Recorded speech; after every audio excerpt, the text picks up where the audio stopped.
얼굴은 못생겼지만 석종께서 서위국의 기원정사에서 많은 사람들을 모아놓고 설법을 하고 계셨을 때의 일이다. 그 무렵 인도에 샤라라는 나라가 있었다.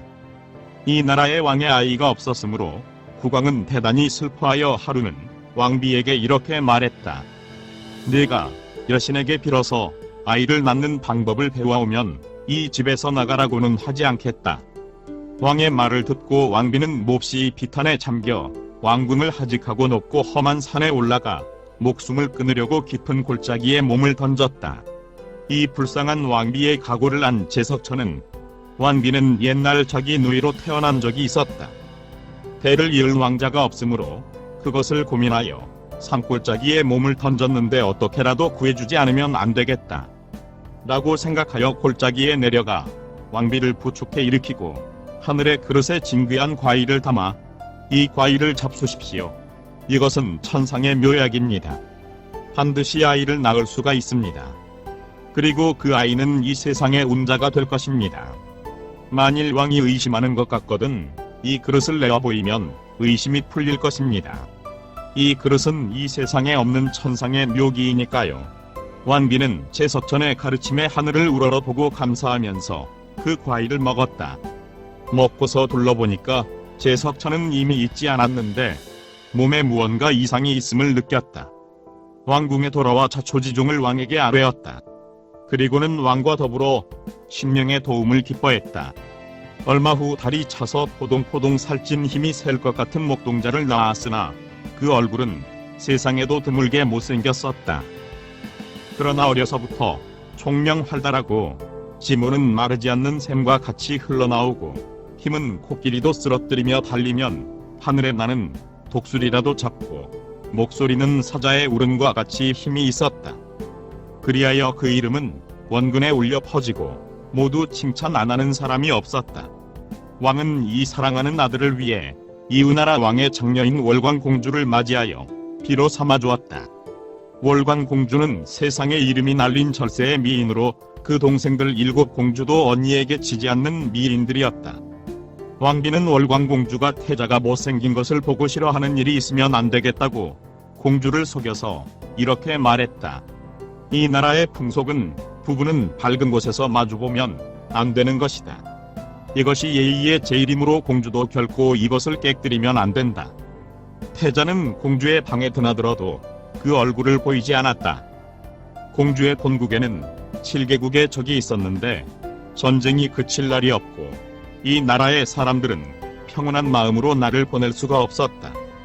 이것을 안 태자는 항상 공주를 위해 걱정하고 있었는데 어떤 하나의 계략을 가지고 이 쟁난을 가라앉히려고 생각했다. 내 얼굴은 보기 싫다.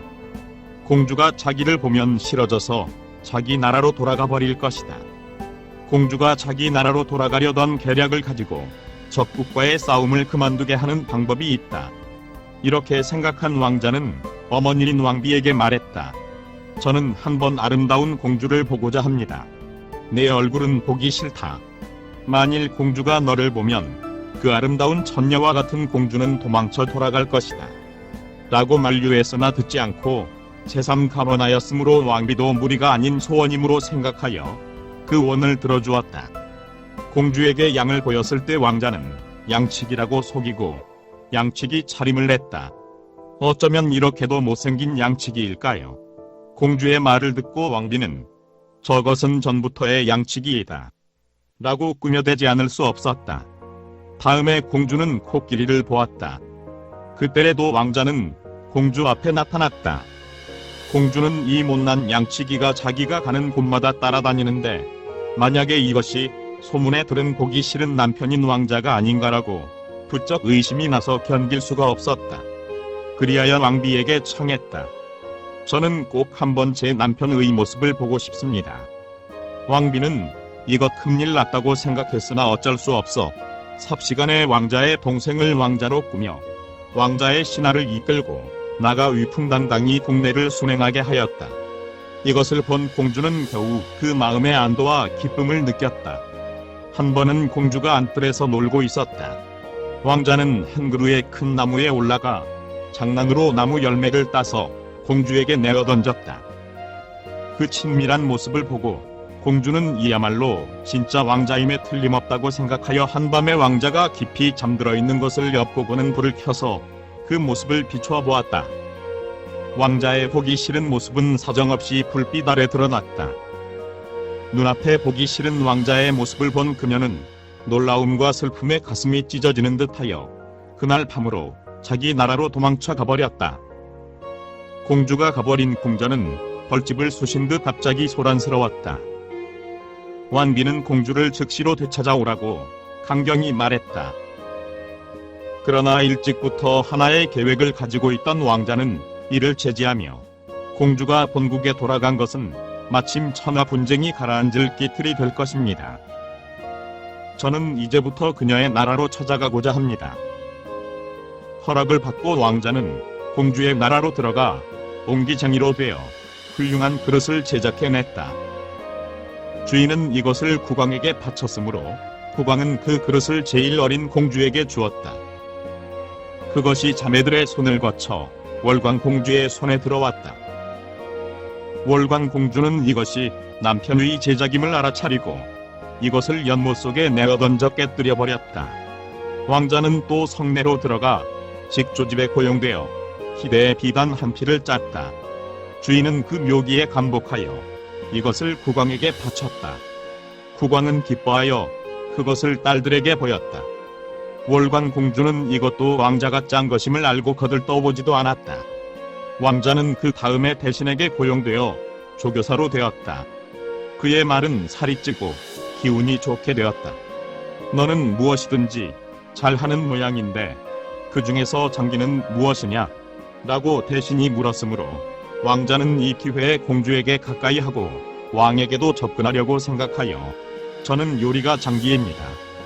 그럼 내가 임금님과 공주님들에게 맛있는 것을 차려드리고 싶으니 마음껏 솜씨를 내어 보여라.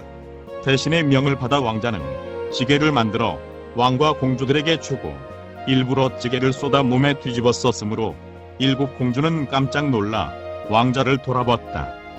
그런데도 월광 공주는 보려고도 하지 않았다. 이때 하늘의 재석은 나라를 평안케 하려고 왕자가 이렇게 고생하고 있는 모습을 보고 함께 책을 가지고 왕자를 구하려고 생각하였다. 그래서 국왕의 위서를 만들어 일곱 적국에 보내는데 월광 공주를 아내로 주겠다고 써보냈다. 일곱 나라에서는 제각기 예를 두텁게 하여 서울로 월광 공주를 맞이하러 왔다. 일곱 나라에서 모여든 사람들은 제각기 자기 나라만이 월광 공주를 맞이하러 온 줄 알았는데 다른 나라에서도 똑같이 와 있음을 알고 모든 화를 내고 국왕을 공박했다. 딸 하나를 미끼로 일곱 나라를 농락하다니 이 무슨 일이냐. 우리나라는 병 많은 충실하고 사기는 왕성하다. 언제든지 당신의 나라를 쳐부술 수가 있다. 단번에 이 나라를 망쳐보여야 하겠는가. 국왕은 이 일곱 나라의 힐문에 부딪혀 겁을 내고 벌벌 떨었다. 이 무슨 큰 잘못이냐. 이런 화를 입는다는 것은 나의 어떤 숙세의 인연 때문인가. 이런 것도 일에 발단은 월광 너 때문이다. 비록 신랑이 바보이건 영리하건 좋던 나쁘던 잘생겼건 못생겼건 다 숙세의 인연 때문이니까 어느 누구인들 어찌할 수가 없는 것이다. 다만 정숙하게 시중 들고 남편을 섬기는 것이 여자의 도리이다. 그런데 남편을 싫어하고 본국으로 도망쳐온 탓으로 이런 큰일이 벌어졌다. 이렇게 됐으니 어쩔 수 없다. 내 몸을 7개로 나눠 7적국으로 보내어 사과할 수밖에 없다. 왕은 전에 없이 월광공주를 몹시 야단쳤으므로 공주는 울면서 아버지께 아뢰었다. 제게 부디 한 시간의 목숨을 빌려주십시오. 전국에서 지자를 불러 이 화를 면할 방법을 듣고자 합니다. 좋은 생각이라고 왕은 즉시로 표령을 내렸다. 이번에 화를 물리치는 사람에게는 월광을 아내로 주고 제보를 상으로 주겠다. 왕자는 즉시로 이에 응했다. 급히 높은 전각을 만드십시오. 내가 반드시 이 화를 물리치겠습니다. 이윽고 높은 전각이 세워졌다. 왕자는 아픈 척하고 비틀비틀 땅에 쓰러졌다. 공주여, 나를 업고 전각에 올라가 주시오. 그러면 적을 물리치겠소. 공주는 갈기갈기 찢기어 죽는 것이 두려워 보기 싫은 왕자를 부축하여 높은 전각에 올랐다. 사자와 같이 크고 힘찬 목소리는 왕자의 입에서 분수처럼 흘러나왔다. 하늘을 대신하여 백성을 이끄는 데는 임의의 도를 행하지 않으면 안 된다. 이제 7나라 사람은 활을 내어 이 나라를 공격하려고 하는데 활을 내면 재앙은 붙어오기 마련이다. 그리고는 그 몸을 망쳐버릴 것이다. 대체로 몸을 망치고 나라를 잃는 원인은 명리와 세욕이다. 조심할 것은 욕심이다.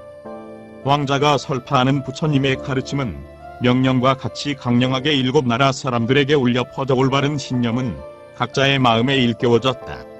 모두가 싸움을 멈추고 제각기 자기 나라로 돌아가고자 했다. 그래서 왕자는 7명의 왕녀를 7개국의 아내로 삼으라고 권했으므로 왕도 사위가 될 7왕도 모두 기꺼이 부적의 생각을 버리고 부자의 예를 갖추고 거기에다 월광공주의 사위는 먼저 사위인 왕자임을 알고 더 한층 기뻐하여 8나라의 많은 무사를 시종으로 하여 왕녀와 함께 돌려보냈다. 이리하여 9나라의 백성들은 모두 태평을 구가했다. 왕자는 월광과 함께 나라에 돌아와 아버지의 뒤를 이어 왕이 되어 크게 불교를 일으켰으므로 그 나라는 더 한층 확정이 베풀어졌다.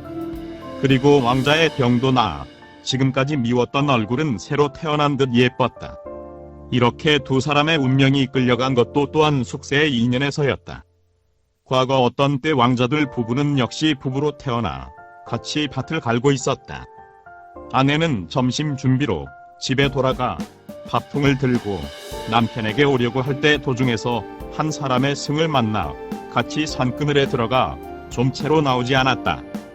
그것을 본 남편은 의심으로 가슴속이 이글거려 도저히 참을 수가 없었다. 화가 나서 괭이를 들고 달려가 둘을 패 죽이려고 했다. 그런데 가본즉 아내는 자기의 밥을 승에게 공양하고 7발자국을 떨어져 합장을 하여 식사를 하고 있는 승을 배려하고 있었다. 승은 식사를 마치고 그 바리를 허공에 내어 던지니 바리는 광명을 내며 멀리 사라져갔다. 남편은 회한의 정을 누를 길 없어 덕이 높은 아내를 의심한 자기는 이 무슨 어리석은 놈인가, 후세에는 반드시 이 화를 입을 것이라고 생각하며 말했다. 너는 자기 밥을 공양해서 좋은 복을 쌓았다. 내 몫인 점심밥을 둘이 나눠 먹고 네 복을 내게 나누어 타오. 둘은 즐겁게 남은 식사를 같이 한 후 열심히 밭을 갈았다. 이 복에 보답이 와서 왕가에 태어난 둘은 아내는 자비심의 덕으로 태어나면서부터 미인이었는데 남편은 처음에는 화를 내고 나중에는 자비심을 일으킨 탓으로 처음에는 못나고 나중에는 아름답게 되었던 것이다. 이 태자는 석존, 아내는 야쇼다라이다. 구독과 좋아요를 클릭해 주시면 불교 전파 및 불경 보급 사업에 많은 도움이 됩니다.